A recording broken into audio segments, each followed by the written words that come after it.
Hello, everyone. Good afternoon, and a warm welcome to the episode 6 of TechSagar Emerging Tech webinar series on India on a path of becoming robotics and automation hub, role of research and innovation, policies and industry collaboration. As we have seen that robotics and automation have been a very promising technology to speed up the certain tasks, and robotics and automation enables business to carry out the task with a high level of automation and also with the integration of connectivity between the machine to machine and with the semi-autonomous and the fully autonomous robots. Also, what we have seen that with the increasing concern across the globe and in India around the worker safety, around the higher productivity, higher efficiency, most of the industries are moving towards the robotics and automation solution. And as of now, which has become a necessity for the today's industry. Also, if I specifically talk about India, the robotics and automation have seen a very enormous growth in the recent year. Also, the majority of the enterprises or the manufacturing facilities or the factories are shifting from the manual system to the automated system, and also giving its benefits like there is a lot of increase in production, less in human error, reduces in wastage, etc.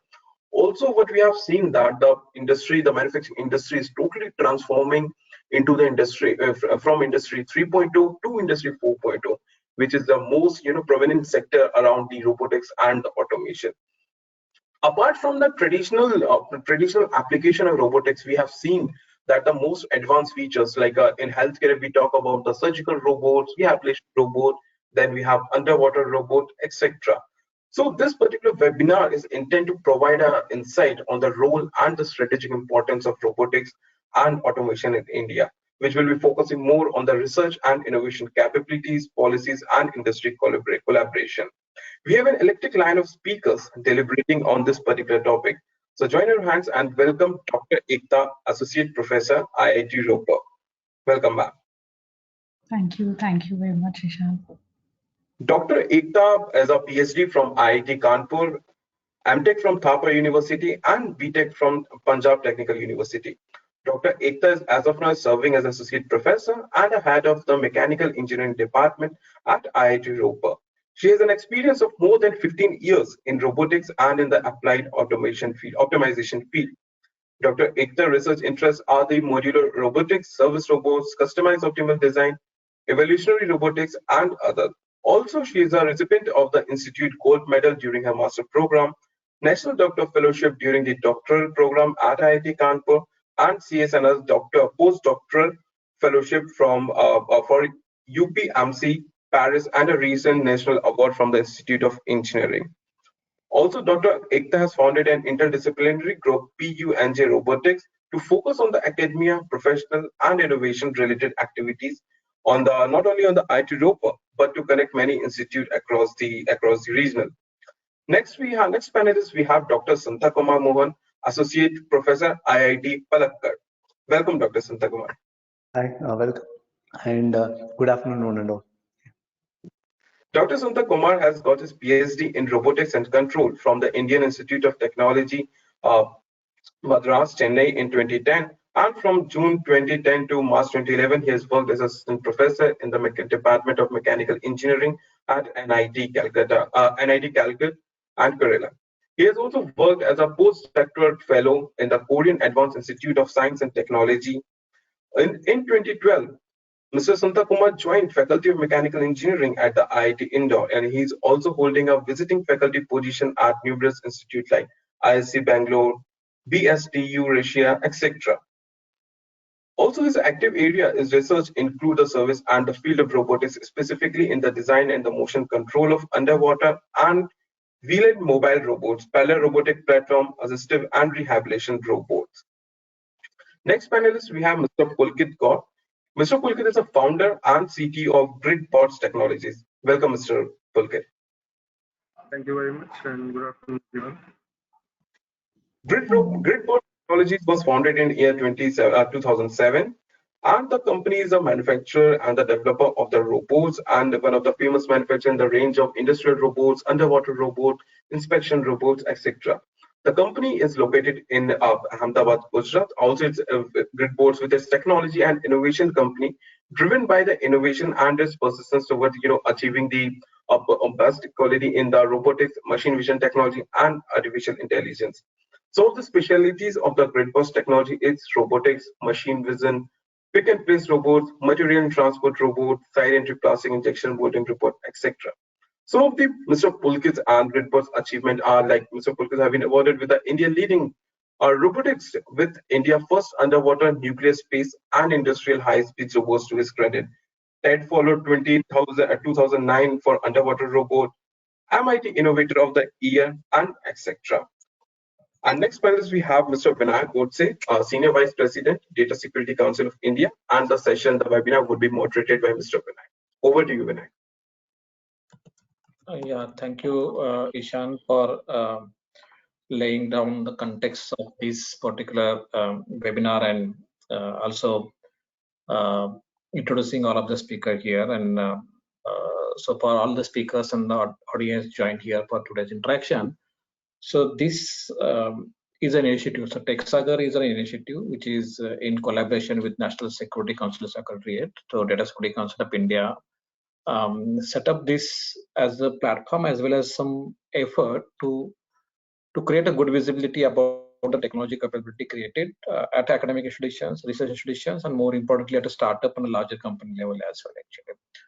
So it picks up 25 key emerging area, and robotics is one of that. So other areas like drone, AI/ML, then blockchain, IoT, semiconductor. So we had been trying to see in those 25 key areas what are those capabilities that are being created by a startup, what are the research which is happening in those areas by academic world. Basically there are some research institutions working in the different areas of technology, and why we thought and government supported this particular initiative because we had been hearing from last couple of years of time this decade will be very crucial from the technology perspective. And in fact many time this term about this decade is referred as a tech decade or decade. Basically people talk about, and our prime minister also talk about this decade as a technology decade, recognizing the value of a technology would be playing in coming 10 years of time basically. We as a country has a strong footing, so we have seen a lot of technology transformation in last 10 to 30 20 years of time. Basically started early 1991 the economic reform process, and that has led to this kind of technology transformation. And we are seeing at least from the industry which was largely services focused, but last 3-4 years time we are seeing a lot of product innovations happening out of India basically. There are a lot of global product development happens out of India. Global R&D is happening out of India basically. But if you look at semiconductor and hardware, most of the design work is now coming to India, and a lot of global companies are setting up their shops here to design, to do R&D, to do the product engineering basically, and more high value work which is coming to India. So in the value chain of any product ecosystem that you look at in these areas basically, as compared to manufacturing that we see in some of the Asian countries basically. So value chain wise, we are definitely contributed quite significantly in the value chain of the supply chain basically. And that has started happening, and increasingly our product industry and the investments which are flowing in the startup innovation ecosystem, we are seeing quite good revolution happening in the product industry. And in the recent times we see that mostly it's happening in a B2C side, but now it started happening in deep technology areas as well. And there have been a lot of effort that NASSCOM, DSCI and government is putting together for the creating momentum of deep technology area. You will see, you open up any newspaper in a week basically, you'll see a lot of references are being made about technology and role of technology. The entire geopolitics that we are seeing now, especially in the backdrop of this conflict which is happening in Europe now. So role of technology is now increasingly recognized as an area where it provides quite a good significant strategic edge. And it is so although national security talked about largely in a very military parlance, like a safety or security of a land. When you talk about national security, we always talk about land, sea, then air and space as well. And today you must have heard that even some of the satellite got hacked today. First time such kind of incident which has really revealed, and some attacker group hacked Russian satellites. So that news is flowing basically. So these are the domains of the national security, but now increasingly cyber is coming as an important domain. And not only that, economic security of the nation is also very important. And ability means the kind of thing which is happening now in terms of this geopolitics, the way it is evolving. So countries' ability in some of the technology area, it would become very critical and important basically. And that's what the intent of setting up this TechSagar initiative, and that's why the national security wing of a government looking at what we are trying to do in this area, and they are supporting this initiative. And we have been doing various different things which we will talk separately on those part basically. But today's interaction is interaction on robotics, and we have very good eminent planner, two researchers coming in the discussion to talk about the different areas that they have been pursuing in a robotics side, and also one startup working in the robotics area basically. And we'd like to deliberate on how things are evolving in robotic as a science, as a technology, as an overall ecosystem, and also the supply chain of robotics as well, and what kind of innovations are happening, and how these collaborations is coming together from the industry, from the academia, and government support for these, to make sure that we become a leader in this particular technology area basically. So that's what we'll try to deliberate and discuss in the today's discussion basically. So let me start with each speaker talking about the work that you do and how that is contributing to this development of this particular area, robotics, and then probably based on that I will have some of those questions that I want to ask to each of them. And during the course of time, please feel free to add your observation here in the chat window, and towards the end we'll take those questions and for the discussion basically. So let me start with Dr. Ekta with you, and then Dr. Mohan, and then Pulkit. Okay, thank you. Thank you very much, Mr. Vinayak. My greetings to everyone, those who are attending, my co-panelists, Dr. Santhakumar and Pulkit, Gaur, from the CEO from Gridbots, and Mr. Vinayak, and all from the team from DSCI as well as TechSagar. In fact, my appreciations to TechSagar first, because as we have understood that in such a short period since the time of their inception in 2019, I suppose, so how far they have come in giving up very impactful, insightful, such kind of repository. And this is very important because people like us who have worked, and the way you were talking about us, I started in 2010 regarding when I know about robotics as a course.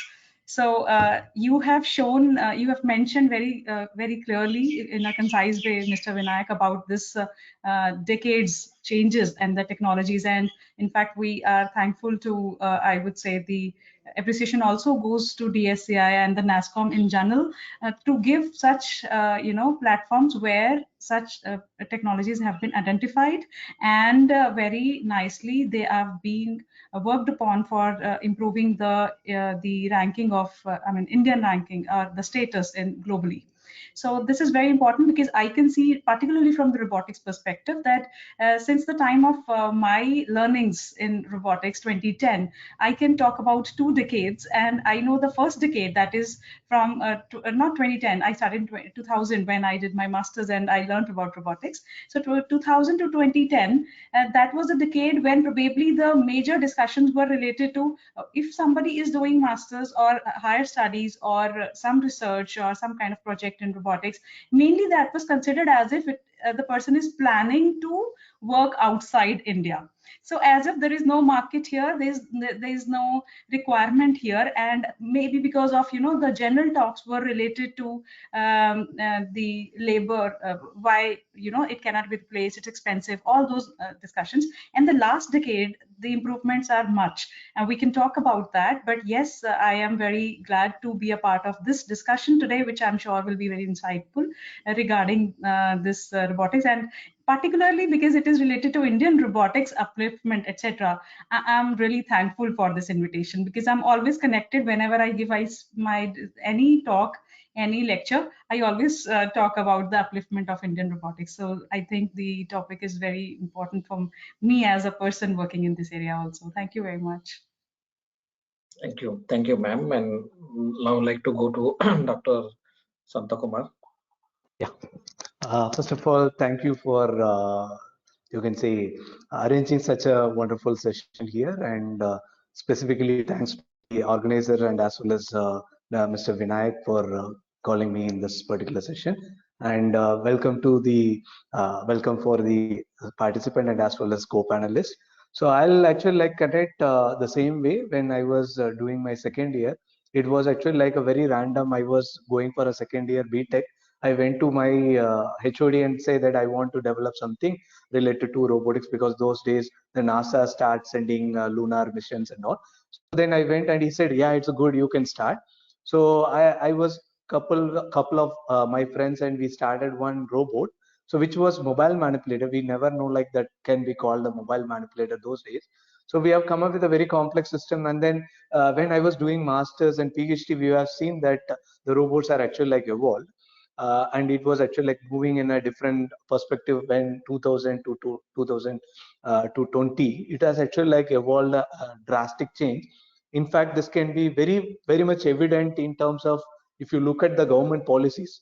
For example, national mission on ICPS, the main important goal is actually like robotics and autonomous system, which was actually like launched in a bigger way. Even in that, there are 25 hubs also they have started. Even we are fortunate, IIT Palakkad also one among, and many of the IIT have actually like expertise in that. And a very specific domain also they have given very close to robotics and autonomous system, or probably intelligent collaborative system or AI like that. So in that perspective, the robots are actually like evolving and the automation also evolved.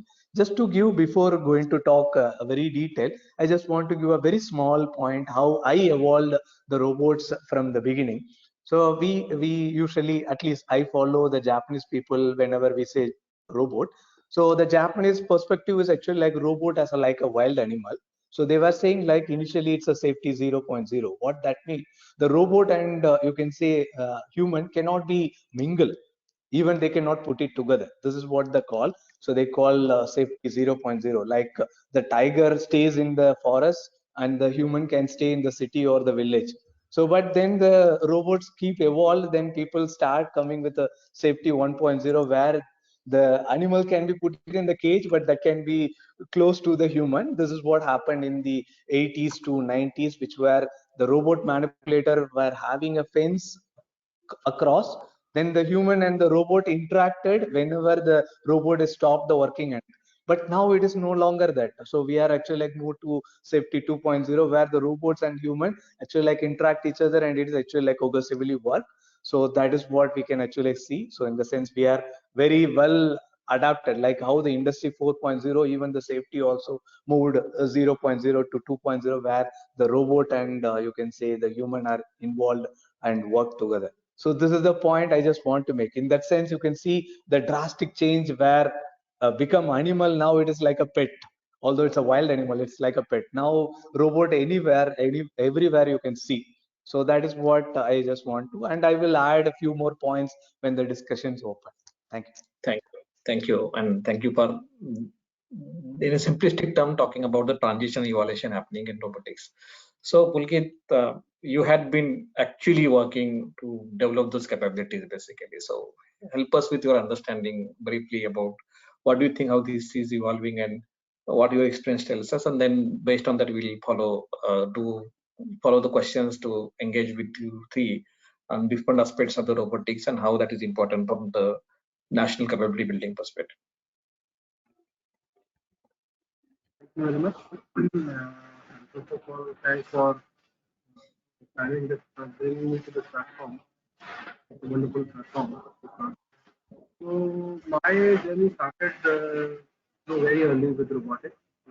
Probably in my childhood, I got fascinated with robots, and in 2004, when I graduated out of my college, there were not many companies with which I really could work as a robotics engineer. I could really work on robots.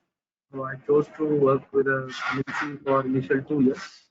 And then because robotics was something which was my passion always, so I really got no upset with the daily routines which were there in the job. So I thought of So there something. is little noise, Pulkit, maybe because of the headphone that you're using. Let me just focus on the noise cancellation. Just a second. Uh, Habit, इनको बोलो आवाज नहीं करें meeting में आवाज सारी बंद कर. I'm very sorry. It seems no some background noise from the factory. So Yeah, just that's asking okay. them to shut. That's okay. So the idea was when I resigned from my job was to build a company which could work in core robotics. So I was always fascinated by defense robots and big industrial robots and all those kind of robots. But unfortunately, there was no platform. There was nothing to basically learn from. Either you move out of India or you do everything on your own. And that is the point where I started in 2007. I started with Gridbots. The idea was very simple. We wanted to develop technology from ground up. There were no examples for us. There were no competitors. There were no players. So much of robotics which was happening around was happening no, in very slow silos. That was the point when we took off. We started developing our own indigenous technologies. So from that point, in 2007, when we started with first underwater robot, to a point where currently we have around 20 robots in various portfolios which we design and develop, and we kind of lead in certain segments. It has been a wonderful journey. It has been a rewarding journey, and the best part, like we still are bootstrap company, so it has been quite a challenge for us to start into something which is heavily R&D driven and requires a lot of capital. But there has been a lot of learnings from that 2007 version of Gridbots to current what we do. Today we operate in multiple segments. We are into defense, we are into industrial robots, we are into nuclear and other segments, and we kind of know have our dominance in certain segments where we are designing, developing everything from ground up, and we are directly competing with a lot of Japanese, German, Israeli, and American companies. So yes, it has been a rewarding journey, and there has been a lot of transition. I'll definitely talk about them. Yeah, so thank you, Pulkit. For the, you may, but there's still noise. You may try with removing the headphones. So sometimes headphones also create noise, Pulkit, basically. We will check removing the headphone as well. So, so just my initial to start the conversation. So what I like to start with Dr. Ekta is may help us actually dissecting the entire robot as a technology ecosystem. Basically, what are those components basically? So they in a way come together to make a robot, and then probably I will talk to Dr. Samantha what are different types of robot and how this form factor technology is evolving to make those different type of the robots. So first question is help us understand the larger blocks that goes into making a robot, Dr. Ekta. Right, right. Thank you very much. In fact, this question is related to when we talk about what is the definition also of robotics, and Yeah. which is, with time changing. And I always say that if you get into different books or different texts or resources, you'll find that it is being defined in a very different way. And throughout the times and its journey, it's changing. So if we say that particularly, yes, we basically say that something, a system, which can now which has some level of intelligence. Presently, we say that it is not exactly a mechanism, or just we sometimes say that any specific software itself, people call it as a robotic system because it is just a cyber only and there is no physical thing available. So I would say that in a way, something which is assisting, having some intelligence, and a collaboration of mechanical, electronics, electrical drives, which are giving them a controller.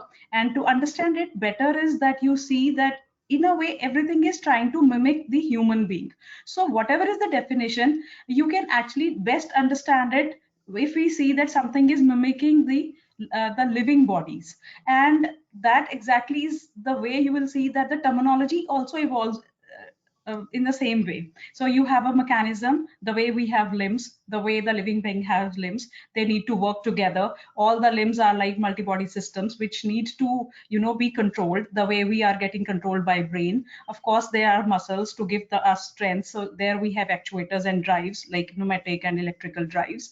And then in totality, we sense, and the human beings or the other living beings, by which we say that we are evolving by looking at the nature. So that is being taken up by all the sensors which are being developing every day. So in totality, I would say that the two things, one is the fundamentals, the sciences remain same, which are collaborating together, but the technology is evolving. And with the new evolved technology in maybe sensors, in drives, in everything, right, that in materials particularly, right, materials is very important these days to make the robotic systems very light and, these days flexible, and the latest about the soft robotics. So all this is coming up because of the improvement in the technologies. So that keep changing, that gives us the new versions of robots. So this is how I think we can best understand to in a Yeah. general way.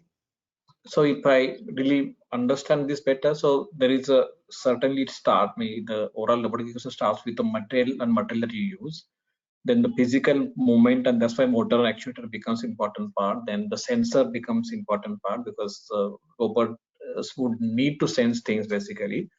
Then hardware, then interfaces, then middleware, then and also you mentioned about the software, and more importantly analytics and AI, some kind of intelligence as well. So Dr.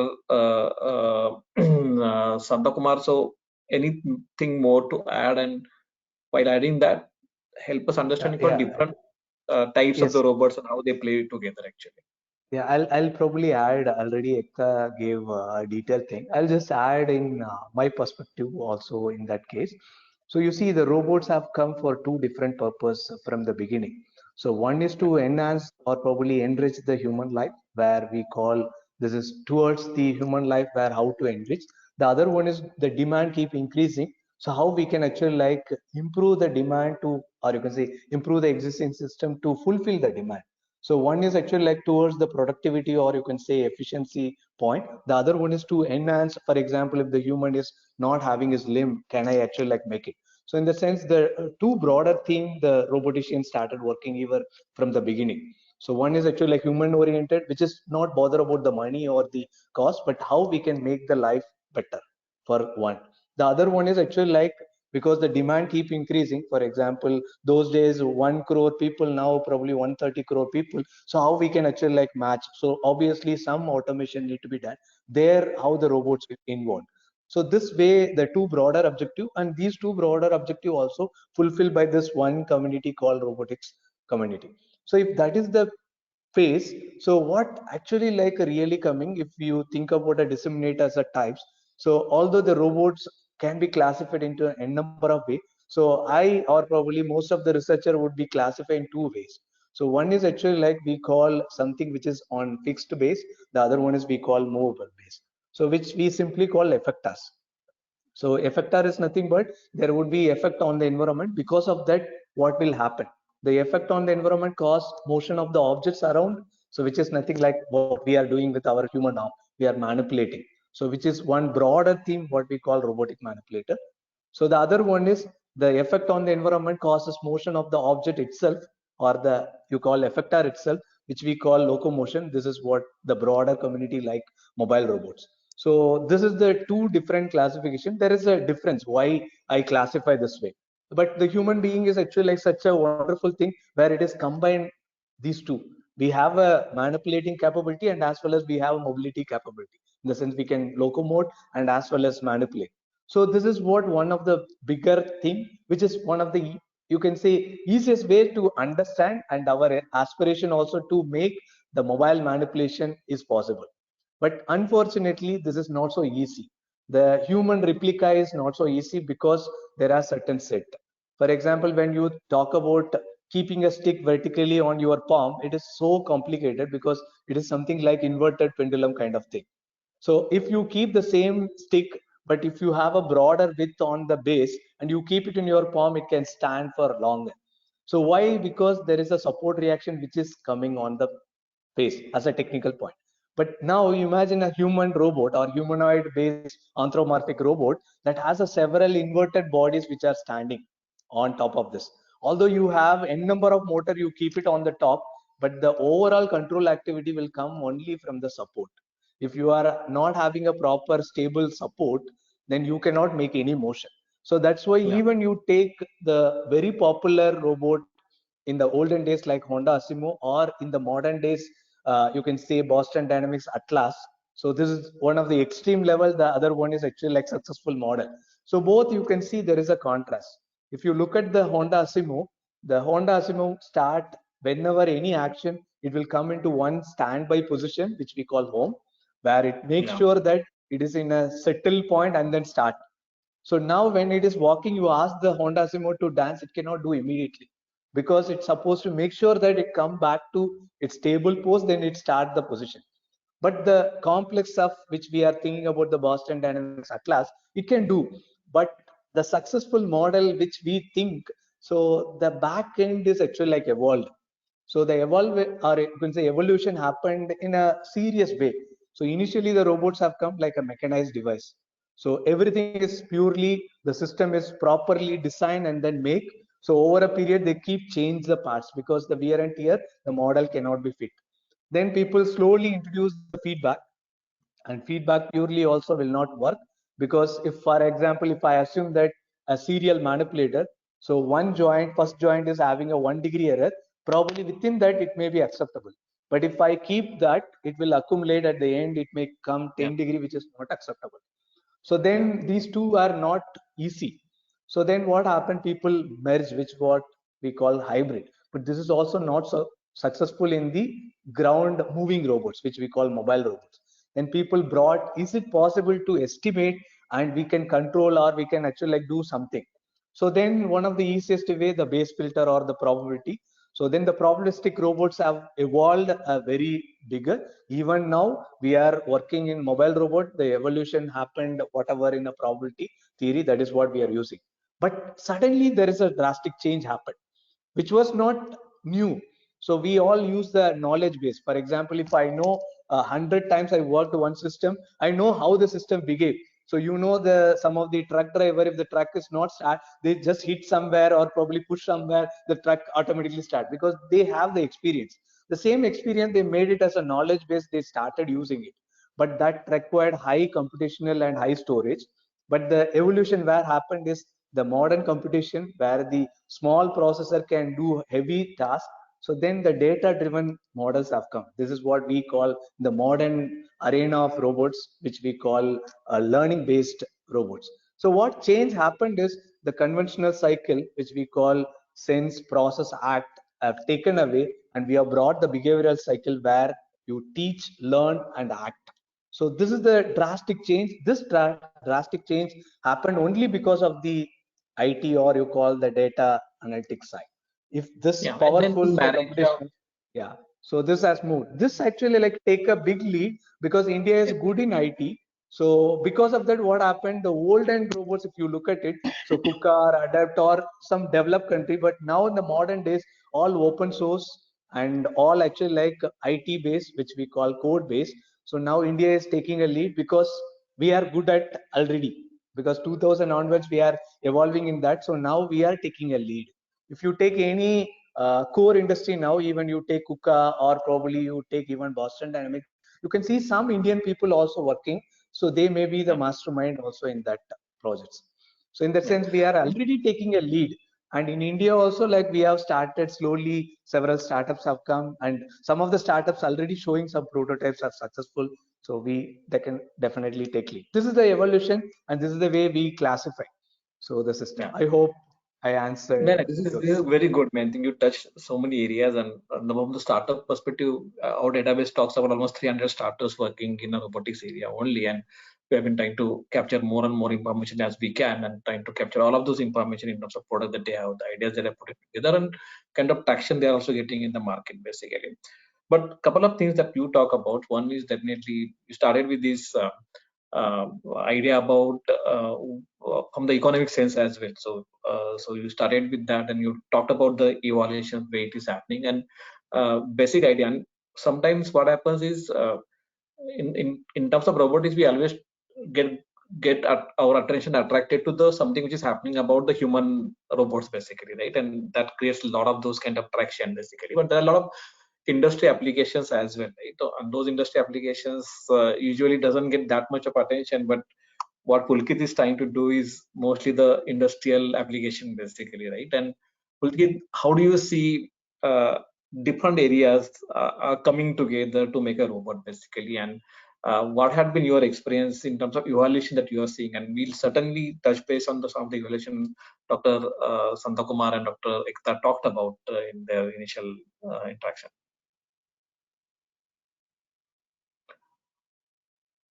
You probably are on mute, Pulkit.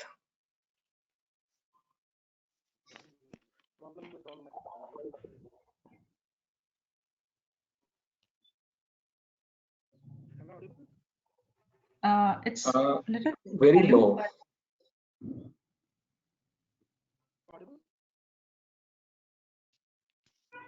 Can you remove altogether the headphone? And let laptops mic take care of it.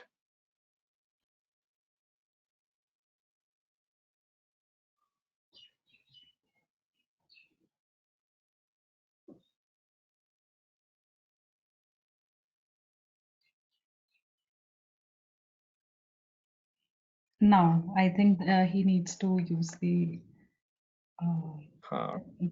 earphones. Probably then it's better, Pulkit, you use the first one, the headphone that you use basically. So that was much better in that case. Okay, by the time he takes us to that, and couple of things, Dr. Samantha, you talk about is the and I also would like to talk about, because you touch upon a lot of social element as well, and both of you talk about our society, especially Eastern society, and I was reading one of the articles which talks about how socially our society, because in Western culture versus Eastern culture, right? So our society, even if we bring any vehicle with us, we try to do puja, right?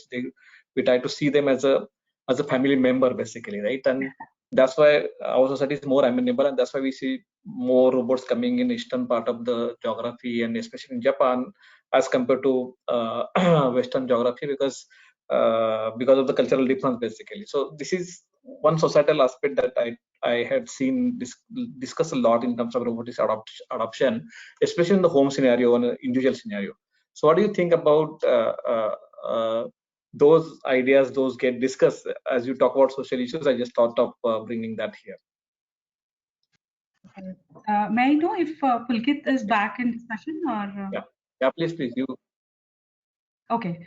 Just my views, because if we talk about the society related to, I mean, the Indian culture particularly, then, you know, yes, if we see any new, as you have rightly mentioned about the humanoids, because we are all very fascinated, the students particularly, I would talk about the academia and industry separate and societal. So once you have the service robotic systems, once you have these things ready, now in this last half a decade, I would say, then they are adopting it. But there are many other things, many other issues which are also related to, because of related to our society or thinking, and society also includes the industrial workforce, etc., where it has been noticed that for a long time, I would say, we are presently adopting Indian and the robotic systems, but for a long time there is a big lag also, I mean, which we need to understand that why it was there.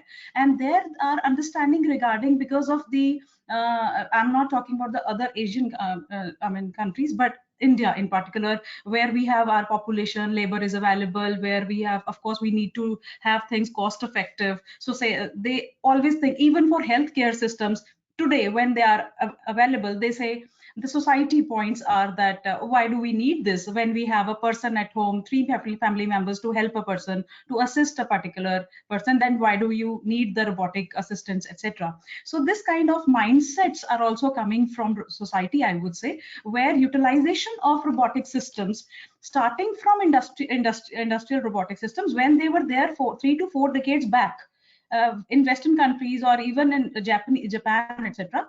There, that time, there was almost, I can say, there was no significance, or you can say zero. I mean, even if a few members were working on robotic systems 2 decades back, three, but of course, there were imported robotic systems even in the industries, the automotive sector, but still it was almost zero at the, and it is in the world robotics, when these reports are coming, there also Indian's name was almost insignificant, I would say 2 decades or 1 decade back also, even in just market sector. So that was all related to this understanding that why do we need it, because the moment somebody will think about some advancements, then the labor and all these people personnel, they will think as if they're their jobs are getting taken away, because why we are, and then expense in robotics. So this was more of the mindset. But as Dr. Santhakumar also mentioned about the change has come because of AI, industry 4, the healthcare systems, even the last two, I would say this pandemic was not good, of course, for many reasons, but in the robotics showcasing the importance of robots to the society, I was very happy to see the utilization of robotic systems, the mobile robots in healthcare.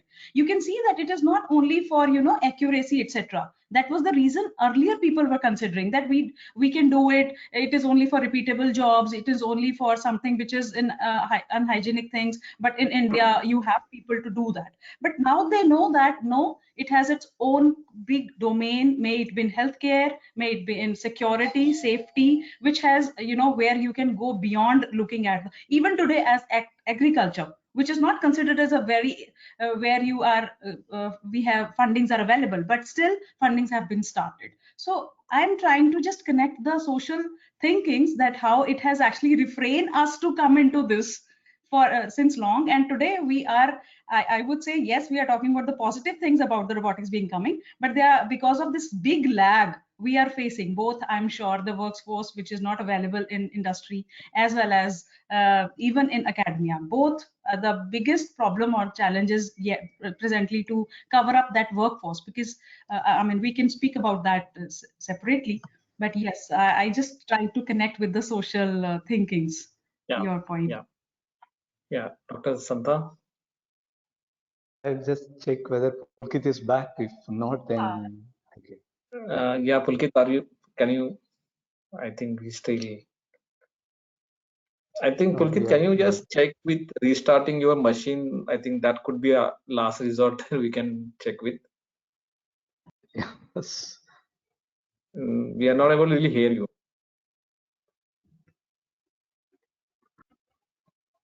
Not audible. Yeah.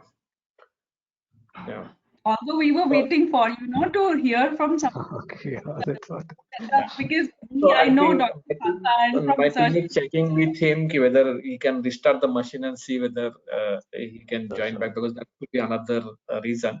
So Dr. Santhakumar. Yeah, so I'll actually like add what Dr. Ekta said, that same connection. So you see, like whenever we bring any system, we need to follow certain norms, right? So we call thumb rules. At least myself and Professor Saha, we call four thumb rules and all when we implement robots. So how it evolved, if you look at it, it's very funny. So when the robot started coming, so people said that the robot can be implemented only if 3Ds are there. So what are the 3D we checked? It was actually like if the environment is dull, which is like a repetitive task where the fatigueness can come, or it is dirt where the human cannot imply, or it can be like a dangerous where it is like hazardous, or probably where the human cannot be put. So these were the starting point when the robots have come. But like industry people not really happy with this, right? Because they want the productivity keep increased. So then they keep adding something. So what they added is just a difficulty. So not only these 3D, if the task is difficult, then we can apply. This is the way the robot started evolved in industry. So then the difficult, again a bigger question, when the labor said that I can do it, so then the robot cannot employ. So then what the industry people, how cleverly made, they said this difficult can be modified to dear. So if industry catalog or industry synonym dear means anything which give economic benefit. So then if this robot installation is giving any profit oriented for the company, they can install. So in that case, even the human is ready to do, but this dear they can bring and then they can make the system possible. But this is the way the original, you can say, key point, thumb rule all came. But now the robots no longer stick only with the shop floor. It came outside, right? So now these 3 Ds are not sufficient. So people thought, when you think about industry 4.0 or the modern, what you call the industry evolution, so the system should be very flexible. When you think about any variation, for example, today I have 4G connected mobile, now I want to make a 5G mobile, so I want to only replace the chip and put it. So then I need that variation. So in the sense, I need some kind of flexible system. So this flexible system people brought in one keyword called dexterous. So where that would be one another keyword, where the difficult deer went and dexterous come. Then like now it is no longer stick with the industry. So the people brought the 5th D, which is nothing but a domestic. So this is the way now the robots are there. So earlier days, robots means you can go to industry and look at it, or probably some research organization you go and see it. But now, because of these all modernization, you can go even any house now, you can see at least a part of robot system would be there. Either it's a fully fledged autonomous robot or not, it is there. So this is the key which actually like changed this scenario. So what Ekta said, the same way the situation also changed. When we, at least I visited one of the hospital for one particular medical assistant device development. So these doctors were actually like doing at least 4 or 5 surgery in a day.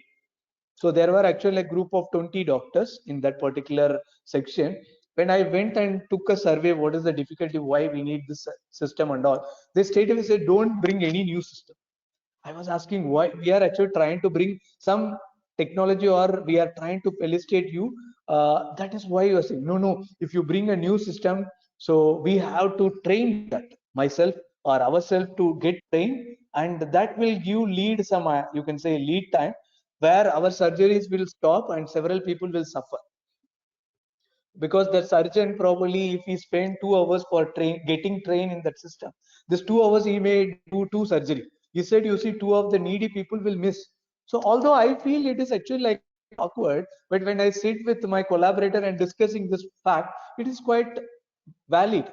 So this is what the initial point. But now people are actually like move to different environments, how they can get trained. But this is the scenario probably 10 years back. So now people are also slowly getting adapted, but this is the starting, or you can say stopping point for the robots. When you bring anything new in terms of robots, people say, oh, we will miss the job, or we will get lead, or probably we will get stuck. So we don't want.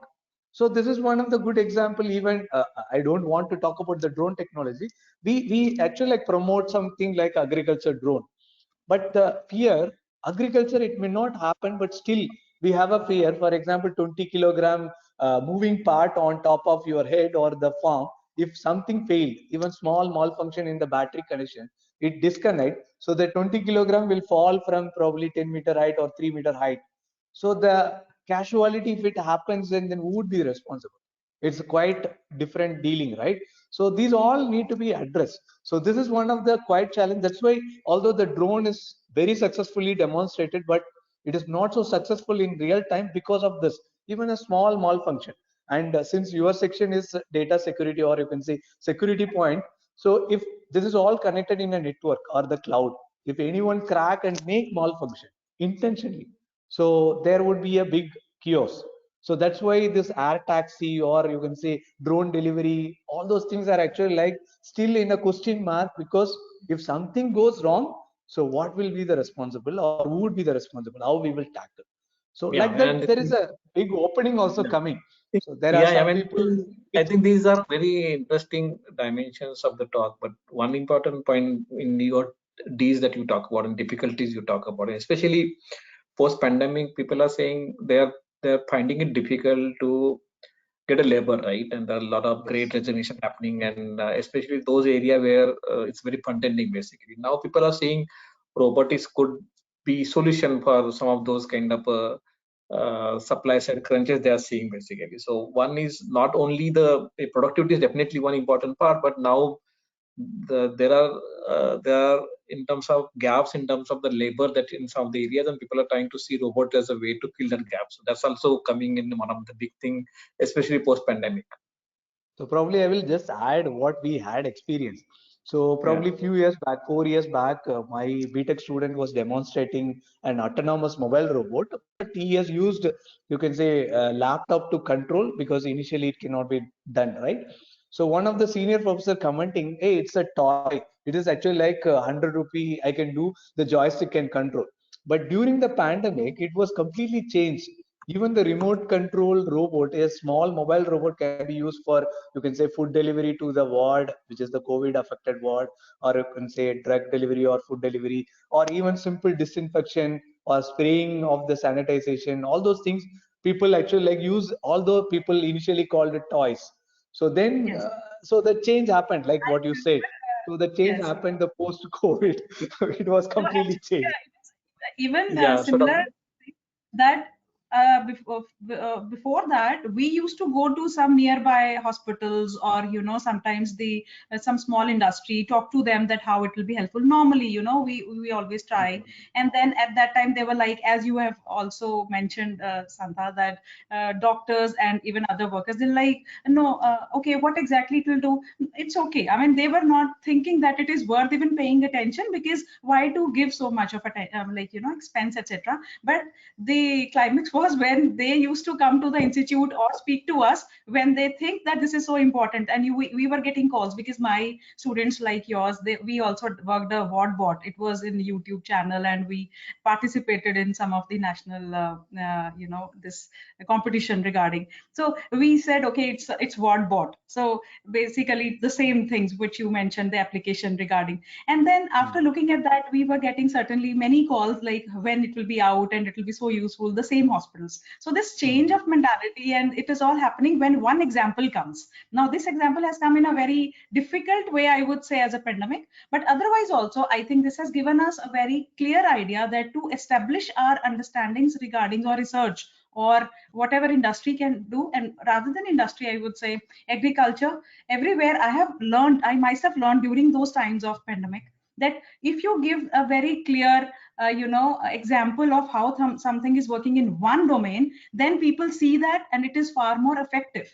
So this is how earlier I was a completely, we were not into developing robotic systems, I was a theorist. But now I realize that to establish the ideas, it is important to demonstrate and to bring that. And whatever exoskeletons I'm working, I'm into vertical farms, agriculture and all, we are trying to develop. And then of course a further set of issues are coming, which is related to, as it is there in the report from DSCI also, and that is related to the fundamentals. We all are working, I think Pulkit can mention better in that, that we all are working in assembly, in assembling of available infrastructure, may it be which was imported normally, and now the import, this is a very bigger issue which has already been identified, and that is why we need semiconductors, why there are special PLIs to boost regarding electronics fabrication, etc. We need that, but that needs far more boosting, because we are waiting them to be used. And we need to shift our domain from assembling things which are available in the market. All, I think many startups and many students, many projects, we are getting all these things. Research oriented projects are there, you have very much mentioned TIH, and hubs are being there. But basic issue is that this is still, we need to change the this assembly thing to the ingredients. First of all, we have to work on the drives. I'm not a person from drive, still I know why I don't get into this. I feel like leaving all that and try looking at why not to make our drive. I think and good that you are bringing the discussion to the very core of the today's interaction is in the supply chain of the robotics manufacturing, how you increase our value ecosystem, right? So how we can go from the assembling things to creating our own capabilities and some of the important areas. So Pulkit, you I hope now we will be able to hear you. So being working practically on this, do you see some value addition that we are able to build in last 4 or 5 years of time, and especially what is happening now?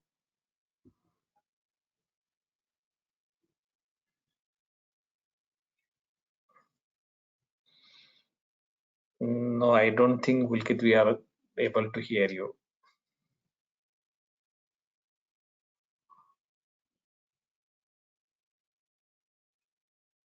I think. Yeah, I mean, I think we will certainly like to hear, because you are the one who have been developing this capability to a very practical level.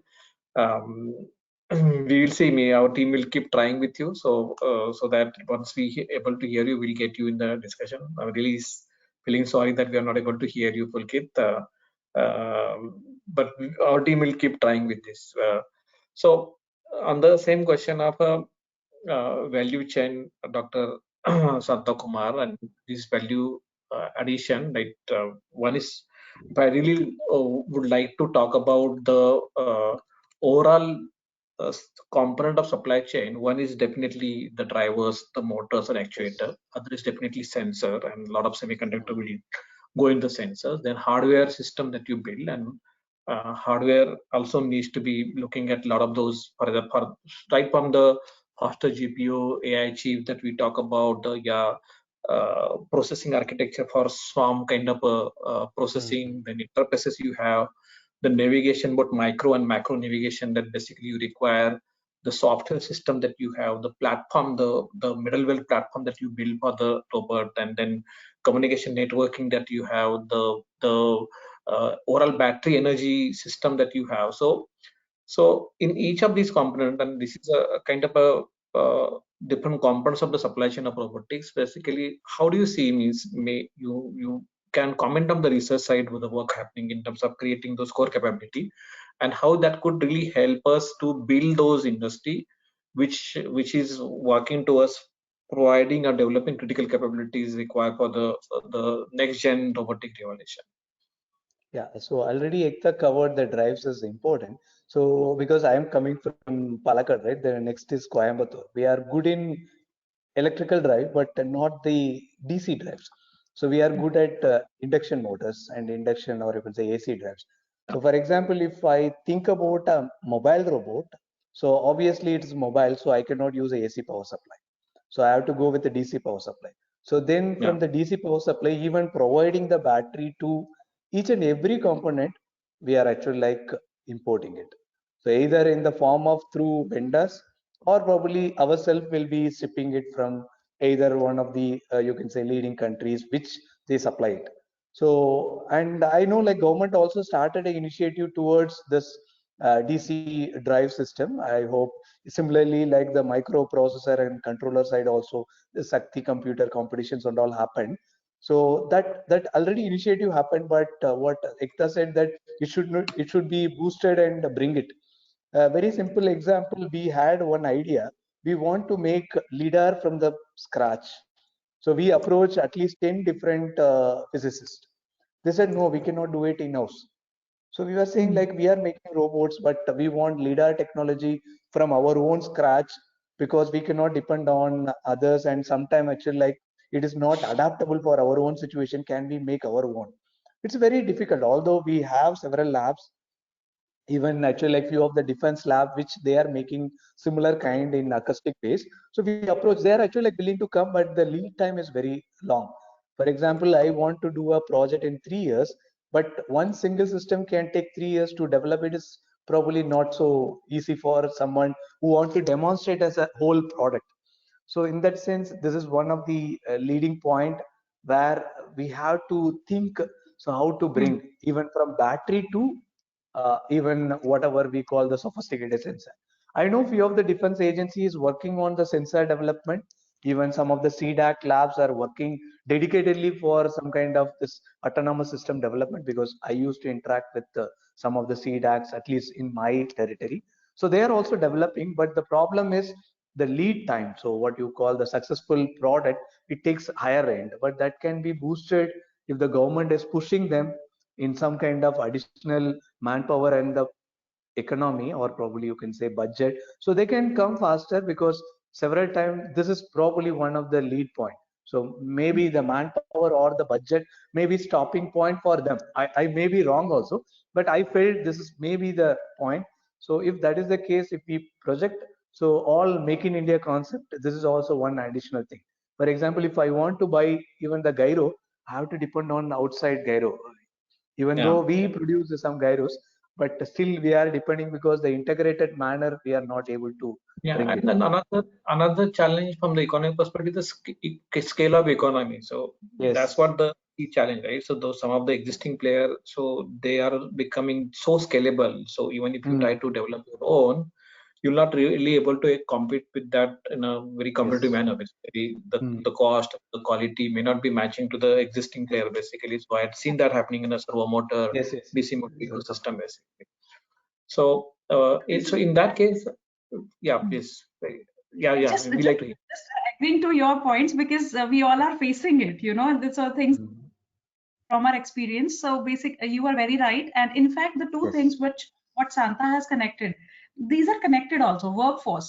I would also like to bring into this picture that this is the challenge, and the two challenges are connecting each other. You need workforce and to build in things, maybe in the form of the working in some industry, or starting a startup, maybe just a startups basic. But all these things will come when, as academician, I know that when it is get connected to our curriculum, what happens is, in the entire ecosystem, I would say these are the two different ends.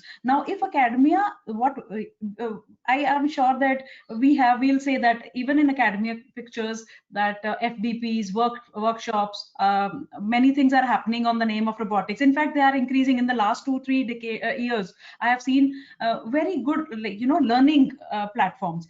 But I have observed strongly that the curriculum is not yet defined the way the requirement is, because Mm. we are working on the technology building, that okay, how the student or any person higher in higher studies will be technology ready. Now what is that? Now if this such discussions, because of that, are very important, because if you understand that this is the new hub, if we are taking it to that level, that robotics and automation hub, this is the term which is very big term, and if we are expecting that yes, India may become this because of the capabilities, because of the requirements, because of course the human capability, I mean everybody is getting boosted, etc. But what is then, it is even more important that there should be some, for example, special task force working regarding the making some there should be a mapping between the market requirements and the curriculum, and this curriculum should be similar in all aspects, because I think that you will get enough enthusiasts in the form of students in their second year, third year, who wants to get into robotics, enough of higher studies people, faculty members, everybody. But they want to learn about it, but they work from some different corners. It's such a difficult job because it's very interdisciplinary. I hope, because I remember 2 decades back when computers were new for everybody. At that time also there was a systematic way of learning, that okay, there is a level A, level O, what you learn in computer, so that you get such kind of job. So this mapping between job section and the curriculum, this I think is also a point where I would And I like think to. you're really trying to bring interesting area, and in this interaction we always talk about how do you align the academic effort to the challenges of the technology development that we envisage at this point of time, and goal that we have been trying to look at, basically, right? So and especially this area, I see it's more mechanical engineering side driven until now, right? So and I'm not sure, Kiran, that's something we'd like to hear from you. Is the mechanical engineering as a curriculum is getting aligned to what is being now thrown to them as a challenge? So, Dr. um, Santha. I No. was. I mean, you mentioned that I am head of the department, and now my tenure is over. And so we all, of course, Dr. Santha also knows. None of it's not that it is mechanical oriented. In fact, mechanical engineers, they are working separately. When it is being taught by or worked upon by a mechanical engineer, it is taught in a different way. When the same robotics course is taken up by an electrical engineer, I mean, for example, I was in IIT Kanpur. We have different labs working very thoroughly. Today the labs are very famous for the robotics systems, and Yeah. but if out of the two, anybody will take the course, then the course will be go differently. Of course, that doesn't mean that they are doing very well, because the audience is also different in the two. I tried for 4 years. And I used to say that these are my experiments. Today I have a lecture which I give my experiments on, robotics lab, because I experimented that how it can be taken, how robotics course can be taken for interdisciplinary students. And it was a challenge, I must tell you. But this should be the way. I mean, first we have to connect people. Only then, whatever we are talking about, the interdisciplinary projects can be happened. You need to tell, I used to say that you are experts of mechanical, you are experts of electrical.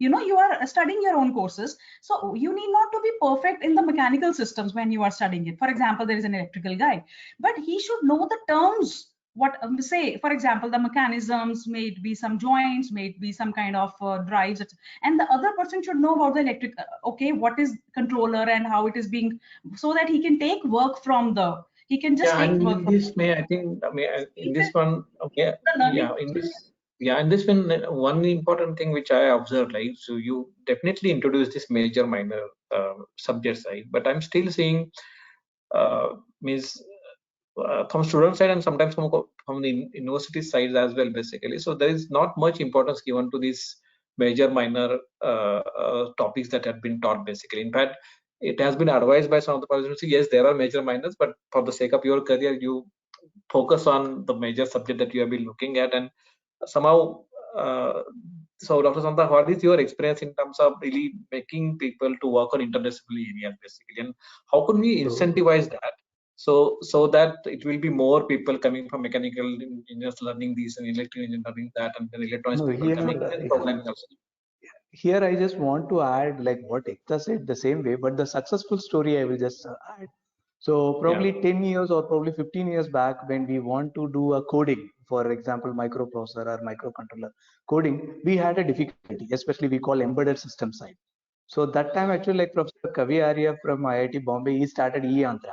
So although it was actually like initially mainly focused on embedded system, but he connected with robots. So because of that, what happened? We had a good manpower generated, because this all from third year, final year BTech student level, because they have to compete in some competition.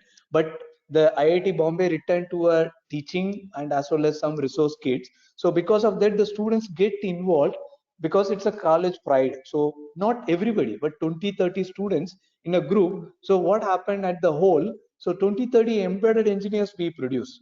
So it was now successful for everybody. So now when I look at, so E-Antra Institute, if somebody comes, I interview them, they would be knowing what is ARM processor, what is microprocessor. But when I studied, I don't know even what is the difference. I know only the 8085 architecture, that's all, or probably 8051 or 8, the other end, that's all. So I never actually like go across ARM processing or how it would be used as a onboard computer equivalent. But now students know like what is all other processes. So in that sense, similar kind of initiative we take, but it is a bigger level, in like a government level or probably some kind of national level, we can definitely produce the manpower. So now embedded engineer, we have at least good numbers have produced, but the Yeah, I mean, robotic I think, engineer, and that is witnessed because now we are seeing quite a good design, hardware design and embedded design industry there, and they are takers of these people. And I was seeing last 5-6 years back, going to electronics was in fact, if you look at any engineering college, especially private one, they will have 200-300 people in a computer science and only 20 in electronics, basically, or 20 in mechanical. So probably that is going to change because of the embedded system coming into the picture. That may yes, be changing because of the robotics coming into picture, actually. because robot is nothing but a embedded hardware now, because Yeah, yeah, everything is actually like embedded. So that is one way. Absolutely. Yeah. yeah, Ekta, you can. yeah. Yes, And no, other, actually, my point was that me, you individually, we can give our ideas. I tried my way, and we have some, like you talked about punch robotics. Its story was that when I was there, basically, forget students. When I was speaking to my faculty members, those who were in controls, those who was in materials, I used to say, I was also working in robotics. Would you like to be? I was, only my